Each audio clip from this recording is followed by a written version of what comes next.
اعوذ باللہ من الشیطان الرجیم بسم اللہ الرحمن الرحیم۔ السلام علیکم ناظرین، میں شفا زہرا ایک بار پھر سے حاضر خدمت ہوں چینل ون کے اس خاص پروگرام میں کہ جس کا عنوان ہے ریفلیکشنز آف رمضان۔ ناظرین محترم، اس سے پہلے والے ایپیسوڈ میں نے امام علی علیہ السلام کی زندگی کا ایک بہت ہی مختصر خاکہ آپ کی خدمت میں پیش کیا تھا۔ آج کے اس ایپیسوڈ میں بھی ہم امام علی علیہ السلام کا ذکر کریں گے، لیکن آج کا ذکر امام علی علیہ السلام کی مظلومیت کا ذکر ہوگا، کیونکہ یہ وہ ایام ہیں کہ جس میں امام علی علیہ السلام کے سر پر ضربت ماری گئی اور امام علی علیہ السلام کی شہادت واقع ہوئی۔ یہ وہ امام ہیں کہ جن کے بارے میں ایک کرسچن رائٹر لکھتے ہیں کہ یہ ایسے شخص تھے کہ جن کو ان کی شدت عدالت کی وجہ سے قتل کیا گیا۔ واقعاً اگر آپ دیکھیں تو یہ کتنی بڑی بات ہے کہ کسی کو اس لیے قتل کر دیا جائے کہ وہ عادل ہے، اور تاریخ کے صفحات پر امام علی جیسا عادل دوبارہ نہ آ سکا، امام علی جیسا حکمراں دوبارہ نہ آ سکا۔ ناظرین محترم، امام علی علیہ السلام فرماتے ہیں ایک مقام پر کہ کانت کوکب دری فی الحیات الرسول، کہ میں رسول کے زمانے میں، رسول کی زندگی میں چمکتے ہوئے موتی کی مانند تھا۔ اور خود رسول خدا کے کتنے ارشادات، کتنی احادیث ہیں جو امام علی علیہ السلام سے ریلیٹڈ ہیں کہ مثلا رسول خدا نے فرمایا کہ حق علی کے ساتھ ہیں اور علی حق کے ساتھ ہیں۔ کبھی آپ نے فرمایا کہ علی کی مثال ویسی ہے کہ جیسی ہارون کی موسیٰ کے لیے تھی۔ کبھی آپ نے فرمایا کہ میں اور علی ایک ہی نور کے دو ٹکڑے ہیں۔ کبھی آپ نے میدان غدیر میں امام علی علیہ السلام کو اپنے برابر میں کھڑا کر کے فرمایا کہ جس کا میں مولا ہوں اس کے یہ علی مولا ہیں۔ غرض کی ساری زندگی رسول خدا ہر مقام پر امام علی علیہ السلام کا تعارف کراتے رہے، اور خود امام علی نے یہ فرمایا کہ میں چمکتے ہوئے موتی کی مانند تھا۔ یعنی اگر کسی جنگ میں جا رہے ہیں تو امام علی کے ساتھ جا رہے ہیں، کسی غزوے میں جا رہے ہیں تو امام علی ساتھ ہیں، مشورہ کرنا ہے تو علی سے کرنا ہے، اگر ہجرت کی رات کسی کو بستر پر لٹانا ہے تو امام علی کا انتخاب کیا جا رہا ہے۔ غرض کہ ہر چیز کی زیبائی، ہر چیز کی بیوٹی امام علی علیہ السلام سے تھی۔ لیکن ادھر رسول خدا کی آنکھ بند ہوئی اور زمانہ بدل گیا، زمانہ تبدیل ہو گیا، اور وہ علی کہ کل کو جو کوکب دری ہوا کرتا تھا پورے مکہ اور مدینہ کے لیے، آج اسی علی کو لوگوں نے فراموش کر دیا۔ کہ ایسا وقت بھی آ گیا کہ امام علی علیہ السلام نے فرما دیا، کیا فرمایا آپ نے کہ میری قبر کو مخفی رکھنا، ورنہ یہ مسلمان میری قبر کے ساتھ ناسزا کریں گے۔ آپ سوچیں یہ کتنی بڑی بات ہے کہ رسول کا سب سے قریبی وجود یہ کہہ دے کہ میری قبر کو مخفی کر دینا، میرے جنازے کو شب کی تاریکی میں اٹھانا، یہ کتنا پینفل ہے۔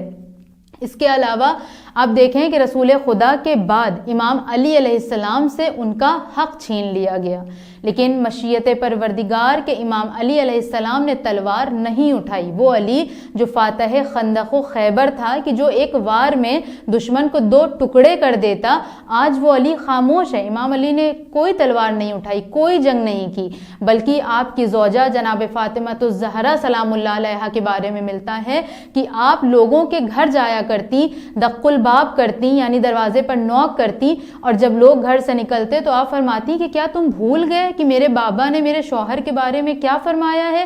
کیا تم نے فراموش کر دیا؟ آپ کو دربار میں جانا پڑا تو آپ دربار میں گئیں، آپ نے اپنے حق کا مطالبہ کیا، آپ نے اپنے شوہر کے حق کا مطالبہ کیا۔ یہ ساری وہ مظلومیت ہے کہ جو امام علی علیہ السلام کی ہے۔ اور آپ دیکھیں کہ امام علی علیہ السلام خانہ نشین ہو گئے، 25 سال تک امام علی علیہ السلام خانہ نشین تھے۔ وہ علی جو ابھی رسول خدا کے ساتھ شانہ بشانہ، قدم با قدم ہر جنگ میں، ہر مقام پر موجود تھے، آج وہ خانہ نشین ہیں۔ اور آپ کا مشغلہ کیا ہے؟ مزدوری کرنا، روٹی کمانا اور عبادت پروردگار کرنا۔ اور ایسا نہیں تھا کہ امام علی ایسے خانہ نشین ہو گئے تھے کہ اب وہ کسی کی ہیلپ نہیں کرتے تھے، نہیں، ایسا نہیں تھا، بلکہ تاریخ ہمیں بتاتی ہے کہ اس دور کے خلیفہ اگر کسی سوال کا جواب نہ دے پاتے تو در علی پر آتے اور امام علی علیہ السلام اس سوال کا جواب دیا کرتے تھے۔ اس کے علاوہ آپ دیکھیں کہ پھر وہ وقت بھی آتا ہے کہ جب آپ کے در پر لوگ آگ اور لکڑی لے کر آ جاتے ہیں، آپ کے گلے میں رسی کا پھندا ڈالا جاتا ہے اور آپ کو آپ کے گھر سے لے کر جایا جاتا ہے، اور آپ کی آنکھوں کے سامنے جلتا ہوا دروازہ آپ کی زوجہ کے اوپر گر جاتا ہے اور آپ کا بچہ شہید ہو جاتا ہے، کہ جن کو ہم محسن کے نام سے جانتے ہیں۔ آپ سوچیں کہ امام علی علیہ السلام کے اوپر کتنا مشکل وقت تھا، کہ ایک وہ وقت کہ جب رسول اللہ سائے کی طرح آپ کے ساتھ رہتے تھے اور آپ خود رسول اللہ کے ساتھ سائے کی طرح رہتے تھے، دونوں ایک دوسرے کے سپورٹر تھے، دونوں ایک دوسرے کی ڈھارس تھے، اور ادھر رسول خدا دنیا سے گئے اور ادھر زمانہ اس قدر بدل گیا۔ یہ اس بات کی دلیل تھی کہ زمانہ کبھی علی کے ساتھ تھا ہی نہیں، یہ صرف منافقت تھی۔ کیوں؟ کیونکہ اسلام کی خلافت کو حاصل کرنا تھا، اس لیے رسول خدا کے سامنے یہ ایک طرح کا یہ صرف پریٹنڈ کیا جا رہا تھا کہ میں اسلام کو مان رہا ہوں یا میں علی کو مان رہا ہوں، ورنہ اگر ایسا ہوتا تو بعد وفات رسول امام علی علیہ السلام کے ساتھ ایسا سلوک نہ کیا جاتا۔ اس کے علاوہ امام علی علیہ السلام کا حق تو جو چھینا گیا سو چھینا گیا، اس کے علاوہ امام علی علیہ السلام کو اتنا زیادہ ڈیفیم کر دیا، اتنا بدنام کر دیا گیا کہ دور دراز کے لوگ، حتیٰ کہ وہ لوگ جو امام علی علیہ السلام کو جانتے تھے، وہ بھی امام علی پہ شک کرنے لگے کہ اچھا علی ایسے ہیں۔ یہاں تک کہ امام علی علیہ السلام کے لباس میں ان کا لک بنا کر لوگ جاتے اور بچوں کو پریشان کرتے، دوسروں کو پریشان کرتے، اور لوگوں کو کیا لگتا کہ یہ تو علی ہیں جو ہمیں پریشان کر رہے ہیں۔ آپ سوچیں کہ جب امام علی علیہ السلام کی شہادت ہوئی ہے اور لوگوں میں یہ خبر پھیلی کہ علی مسجد میں مارے گئے، تو لوگ تعجب میں پڑ گئے کہ علی مسجد میں کیا کر رہے تھے۔ آپ سوچیں کہ کس حد تک امام علی علیہ السلام کی شخصیت کو پامال کیا گیا تھا، کون سے ایسے مصائب تھے جو امام علی علیہ السلام کے اوپر نہ ڈھائے گئے ہوں، اس قدر ستایا گیا۔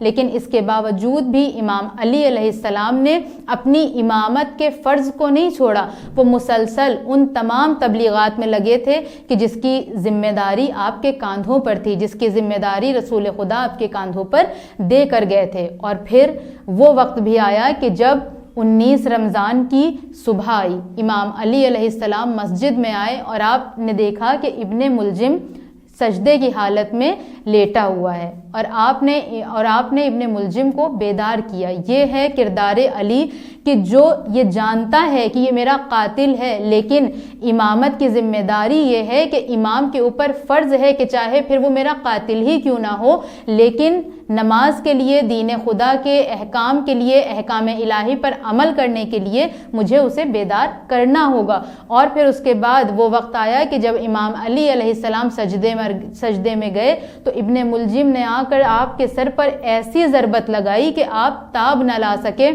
امام حسن اور امام حسین نے آپ کو جیسے ہی سنبھالا تو آپ نے سب سے پہلے امام حسن سے فرمایا کہ بیٹا سب کی نماز مکمل کراؤ۔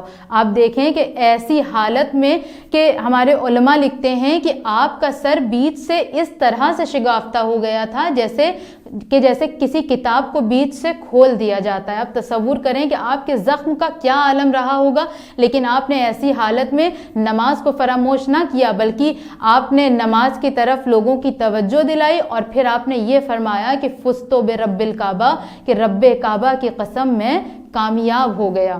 اس کے بعد امام علی علیہ السلام کو جب گھر لے کر آیا گیا ہے تو امام علی علیہ السلام کے لیے ایک طبیب کو بلایا گیا۔